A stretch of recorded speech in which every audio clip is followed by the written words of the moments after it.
દિલ્હી મુંબઈ કોરિડોરની કામગીરીને લઈને ખેડૂતોમાં ભારોભાર રોષ જોવા મળી રહ્યો છે. દિલ્હી મુંબઈ કોરિડોરની કામગીરી પર ફરી ગ્રહણ લાગે તો નવાય નહીં. 17 સુવિધાઓને લઈ પાછલા ઘણા સમયથી આંદોલન કરી રહેલા ખેડૂતોની 16 માંગણીઓ સર્વાનુમતે સ્વીકારવામાં આવી છે. પરંતુ મુખ્ય માંગણી પાક નિષ્ફળ અંગે કોઈ પણ અધિકારી અને હાઈવે ઓથોરિટી દ્વારા કોઈ નિર્ણય નહીં કરવામાં આવતા ખેડૂતોમાં નારાજગી જોવા મળી છે. ખેડૂતો દ્વારા 2 વાર કોરિડોર કામગીરી બંધ કરવામાં આવી હતી, તેમજ અનેક વાર લેખિત અને મૌખિક રજૂઆતો પણ કરાઈ હતી. ત્રીજી વાર સર્વે બાદ પ્રાંત અધિકારી દ્વારા સંકલન અધિકારી સાથે ખેડૂતોની મીટિંગ યોજાઈ હતી. આજે મીટિંગમાં ખેડૂતોએ બુધવાર સુધીનો સમય વધારવામાં આવ્યો છે. જો બુધવારે પાક નિષ્ફળ અંગે કોઈ નિર્ણય તંત્ર દ્વારા નહીં લેવામાં આવે તો ગુરુવાર 12/12/2024ના રોજ ફરી 14 ગામોમાં ચાલતું દિલ્હી મુંબઈ કોરિડોર પ્રોજેક્ટ કામગીરી બંધ કરવાની ચીમકી ઉચ્ચારી. મોરબીમાં બાગ બગીચાઓ યોગ્ય જાળવણીના અભાવે ધૂળ ખાઈ રહ્યા છે. લાગી રહ્યું છે કે તંત્રને પ્રજાની સુવિધાની કોઈ પરવા જ નથી. ઔદ્યોગિક દ્રષ્ટિએ મોરબીની ઓળખ આંતરરાષ્ટ્રીય સ્તરે છે, પરંતુ મોરબીમાં જાહેર સુવિધા અને પ્રજાની સુવિધાની તંત્રને કોઈ પરવા ન હોય તેવા દ્રશ્યો જોવા મળ્યા. આઝાદીના 7 દાયકા બાદ પણ મોરબી શહેરના બાળકો સારા બાગ બગીચાથી વંચિત છે. મોરબીના કેસરબાગ બગીચામાં બાળકોને રમવા માટે થોડી રાઇડ્સની વ્યવસ્થા તો હતી, પરંતુ ઓવરબ્રિજ બનતા તે સુવિધા પણ છીનવાઈ ગઈ. રાઇડ્સને અન્ય જગ્યાએ સ્થાપિત કરવાના બદલે તેને ભંગાર સમજી ઢગલો કરી ખૂણામાં મૂકી દેવાય. શહેરના બાકડા પણ ઘાસ સાથે સંતાઈ ગયા તેવા દ્રશ્યો જોવા મળ્યા. મોરબીમાં ફરવાલાયક સ્થળોની વાત કરીએ તો 3 બગીચા અને એક ઝૂલતો પુલ હતો. પુલ તો મોટી દુર્ઘટનામાં તૂટી ગયો. હાલ મોરબીના એક પણ બગીચામાં બાળકોને રમવા માટે રાઇડ સહિતની વ્યવસ્થા નથી જોવા મળી રહી. સાથે બગીચાઓમાં ગંદકીનું સામ્રાજ્ય જોવા મળ્યું. શહેરના સૂરજબાગની દશા તો એટલી હદે કપરી છે કે લોકો તેનો ઉપયોગ કરી શકે તેમ નથી. બગીચાઓમાં લાઇબ્રેરીની વ્યવસ્થા તો કરવામાં આવી છે, પરંતુ સમસ્યા એ છે કે જો આ બિલ્ડિંગની લાઇબ્રેરીમાં વાંચવા બેસો તો તમારે હેલ્મેટ પહેરીને બેસવું પડે, કેમ કે છતમાં મોટા ગાબડા પડી ગયા છે. ચોમાસામાં તો છત પરથી પાણી ટપકતું હોય છે. ત્યારે સવાલ એ છે કે આખરે શા માટે તંત્ર લોકોની સુવિધા સાથે ખિલવાડ કરી રહ્યું છે? ક્યાં સુધી શહેરના બાળકો સારા બગીચાઓથી વંચિત રહેશે? એશિયાની સૌથી મોટી એપીએમસીની ચૂંટણીનો રાજકીય માહોલ ગરમાયો છે. ભાજપના 2 જૂથ ચૂંટણીમાં સામસામે આવ્યા છે. ઊંઝા એપીએમસીની ચૂંટણીમાંથી ફોર્મ પરત ખેંચવાનો અંતિમ દિવસ 9 ડિસેમ્બર છે. તેને એક દિવસ પહેલા ચૂંટણીમાં ભાજપના 2 જૂથ સામસામે હોય એમ લાગી રહ્યું છે. મહેસાણાના ઊંઝા એપીએમસીની ચૂંટણીનો મામલો ભાજપ જિલ્લા પ્રમુખ પાસે પહોંચ્યો.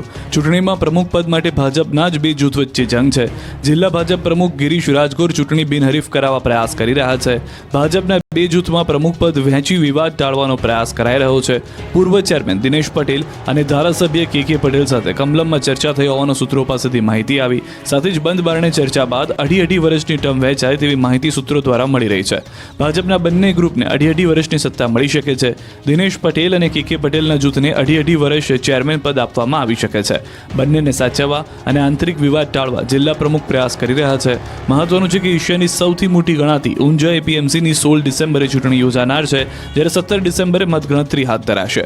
ચૂંટણીમાં ખેડૂત વિભાગના 261, વેપારી વિભાગના 805, સહકારી ખરીદ વેચાણ મંડળી 40 મળી કુલ 1106 મતદારો કરશે મતદાન. આજકાલ યુવાધનને નવું વ્યસન ખતમ કરી રહ્યું છે, અને તે વ્યસન છે મોબાઈલનું. યુવાનો હવે પોપકોર્ન બ્રેઇનનો શિકાર બની રહ્યા છે. તમે નશો શબ્દ તો સાંભળ્યો જ હશે ને. લોકોને કોઈને કોઈ વસ્તુનો નશો હોય છે, જેમ કે ચા, કોફી, તંબાકુ, બીડી, સિગરેટ કે પછી આલ્કોહોલ. આ એવા નશા છે જે શરીરને અત્યંત નુકસાનકારક છે. એવા પણ નશા છે જે તમારી માનસિક સ્થિતિ પર અસર કરે છે. અને આ મોબાઈલનું વ્યસન છે. જો તમે પણ વારંવાર તમારો મોબાઈલ જોયા કરો છો તો તમને પણ પોપકોર્ન બ્રેઇન છે, જેમાં વ્યક્તિ વારંવાર તેનો ફોન ચેક કરતો રહે છે. કોઈ વ્યક્તિને એક સમયે એક વસ્તુથી તરત જ બીજી વસ્તુ તરફ તેનું ધ્યાન ભટકી જાય છે, એટલે કે એક કામ પર તેનું ધ્યાન કેન્દ્રિત નથી રહેતું, તો તે પોપકોર્ન બ્રેઇનનો શિકાર છે. રાજકોટની સૌરાષ્ટ્ર યુનિવર્સિટીમાં આવેલા મનોવિજ્ઞાન ભવનની 3 વિદ્યાર્થીનીઓએ મોબાઈલના ઉપયોગ અંગે એક સર્વે કર્યો હતો. આ સર્વે તેમણે કહ્યું હતું કે તરુણો અને યુવાનો સરેરાશ 175 થી 180 વખત દિવસ દરમિયાન પોતાનો મોબાઈલ ચેક કરતા હોય છે. વારંવાર ફોન ચેક કરવો, એક વિડીયો પૂર્ણ ન થયો હોય ત્યાં સ્ક્રોલ કરીને બીજો વિડીયો જોવો, સતત અસ્થિર વિચારો, આ બધા પોપકોર્ન બ્રેઇનના લક્ષણો છે. 1364 લોકો પર સર્વે કરાયો, જેમાં સામે આવ્યું હતું કે 61.2% લોકોએ કહ્યું કે તેઓ પોતાનો ફોન વારંવાર તપાસે છે. 61.8% લોકોએ કહ્યું હતું કે તેઓને કોઈ કાર્યમાં એકાગ્ર થવામાં મુશ્કેલી અનુભવાય છે. 57% લોકોએ કહ્યું હતું કે વધારે મોબાઈલના ઉપયોગના કારણે તેમની યાદશક્તિમાં ઘટાડો થયો છે. 77.4% લોકોએ કહ્યું કે લાઇક અને કમેન્ટ ના મળે તો નિરાશા અને એકલતાની ભાવના અનુભવાય છે. 51.9% લોકોએ કહ્યું કે જે જરૂરથી વધારે એક્ટિવ રહેવાને કારણે મગજમાં હંમેશા થાકનો અનુભવ થાય છે. જૂનાગઢમાં સંતો વચ્ચેનો વિવાદ હવે ચરમસીમાએ પહોંચ્યો છે. મહેશગીરીએ ધર્મસભામાં ગંભીર આરોપ લગાવ્યા. જૂનાગઢમાં ગાદી વિવાદ વચ્ચે ભૂતનાથ મંદિર ખાતે ધર્મસભાનું આયોજન કરવામાં આવ્યું, જ્યાં મોટી સંખ્યામાં સંતોએ હાજરી આપી. પરંતુ ધર્મસભામાં મહેશગીરી બાપુ પોતાના સંબોધનમાં ગંભીર આરોપ લગાવતા જોવા મળ્યા. મહેશગીરીએ પોતાના સંબોધનમાં ગિરનારના ઢોંગી સાધુઓની એક પોલ ખોલી તેમને આરોપ લગાવ્યો કે સાધુઓ દારૂથી ટલ્લી થઈને પડ્યા રહે છે અને ગિરનારમાં આવા અનેક ઢોંગી સાધુઓ છે. સાથે જ તેમની પ્રેમગીરી પર પણ ગંભીર આરોપ લગાવતા જોવા મળ્યા. તેમણે કહ્યું કે ગુરુ પરંપરાના નામે જાતીય શોષણ કરવામાં આવી રહ્યું છે. જે સાધુએ બાળકનું જાતીય શોષણ કર્યું તેને શા માટે અંબાજીની ગાદી આપી? તેઓએ કહ્યું કે હું સનાતનના ટુકડા સહન નહીં કરું. વિધર્મીઓ સામે યુદ્ધ લડવું છે. હાલ ગિરનારમાં અનેક પરંપરાઓ તૂટી રહી છે. મારે ગાદી પર નથી બેસવું, પણ ગિરનારમાં ખોટું પણ નહીં થવા દઉં. મહેશગીરીએ આરોપ લગાવ્યા કે ગિરનારમાં ભરતી મેળો શરૂ થઈ ગયો છે. ગિરનારમાં હાલ ભગવા પહેરી દારૂ પીને લોકો ટલ્લી થઈને ફરે છે. આવા તુતારોને જોઈને સાચા સાધુઓની કદર નથી થતી. ઝેર પીવું પડે તો હું પીવા તૈયાર છું, પરંતુ પરિવર્તન લાવીશ. હરિગીરી ગેંગ અખાડા પર કબજો કરીને બેઠી છે. હરિગીરી અખાડામાં છે, અખાડોમાં હરિગીરી નથી. ધર્મસભા જાણે કે આરોપીઓનો અખાડો બન્યો હોય એવું લાગી રહ્યું છે. મહેશગીરીના સંબોધનમાં ગિરનારના ઢોંગી સાધુઓની વરવી વાસ્તવિકતા પણ જોવા મળી અને તેનો ઘાટ ઘડાતો સ્પષ્ટ નજરે પડ્યો. ત્યારે હવે ગિરનારમાં સાધુઓ વચ્ચેના વિવાદમાં વધુ જોર પકડતા હોય એમ લાગી રહ્યું છે. ત્યારે આગામી દિવસોમાં આ વિવાદને લઈ વધુ કેટલાક ખુલાસા થઈ શકે છે. ગ્રાહકની જાણ બહાર સિમ કાર્ડ એક્ટિવ કરી વિદેશ મોકલવાના કૌભાંડનો પોલીસે પર્દાફાશ કર્યો.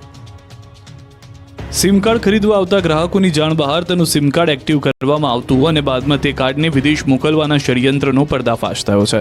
સમગ્ર કેસમાં પોલીસે 3 આરોપીઓને દબોચી લીધા.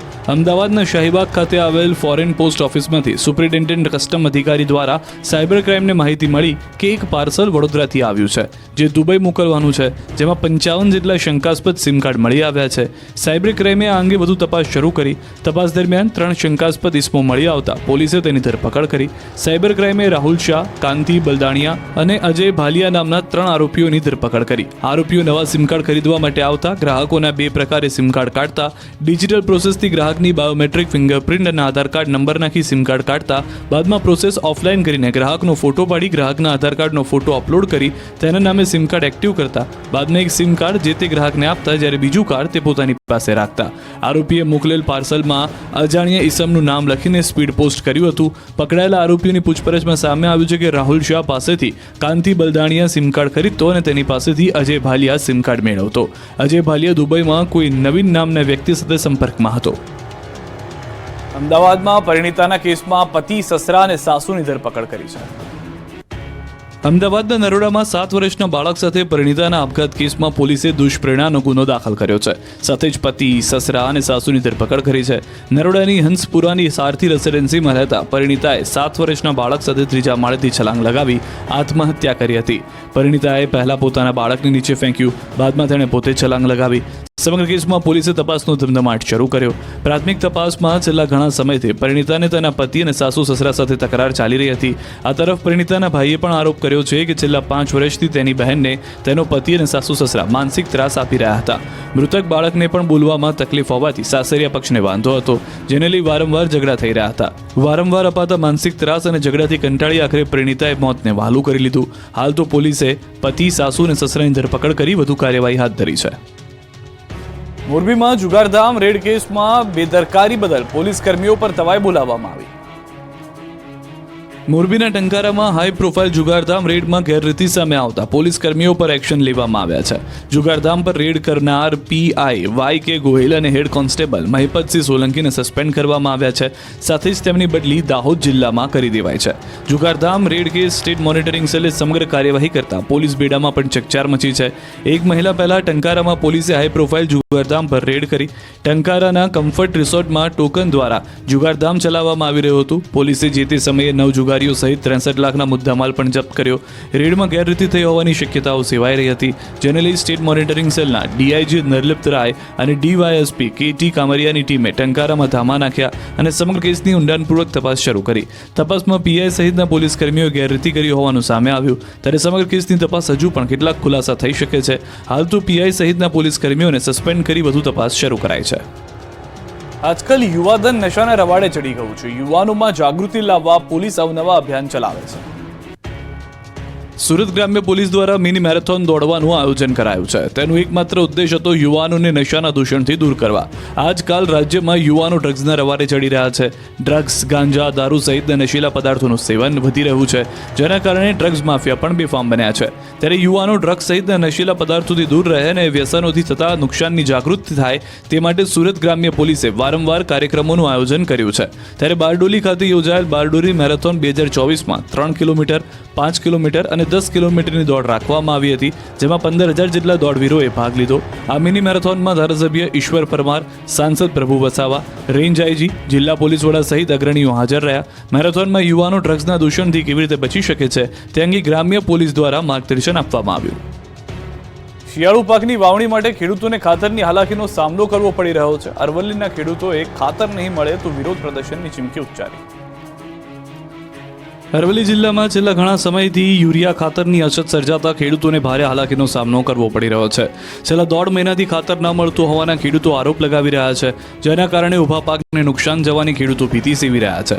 ખેડૂતોનો આરોપ છે કે યુરિયા ખાતરની અછત વચ્ચે નાણાં આપી મળતિયાઓને ખાતર ભરેલી ગાડીઓ આપી દેવાય છે. ત્યારે ખેડૂતોએ ચીમકી ઉચ્ચારી છે કે જો વહેલી તકે ખાતર નહીં મળે તો વિરોધ પ્રદર્શન યોજવામાં આવશે.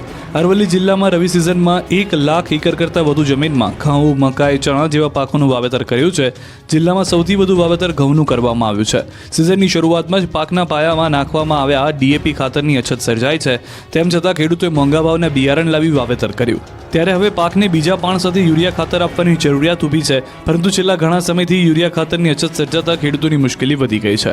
ખેડૂતો આરોપ લગાવી રહ્યા છે કે સેવા સહકારી મંડળીઓને ખાતર આપવામાં અન્યાય કરવામાં આવી રહ્યો છે. સ્થાનિક મંડળીઓમાં ખાતર મળતું નથી, જેથી ખુલ્લા બજારમાં વધુ કિંમત ચૂકવી ખાતર ખરીદવા ખેડૂતો મજબૂર બન્યા છે.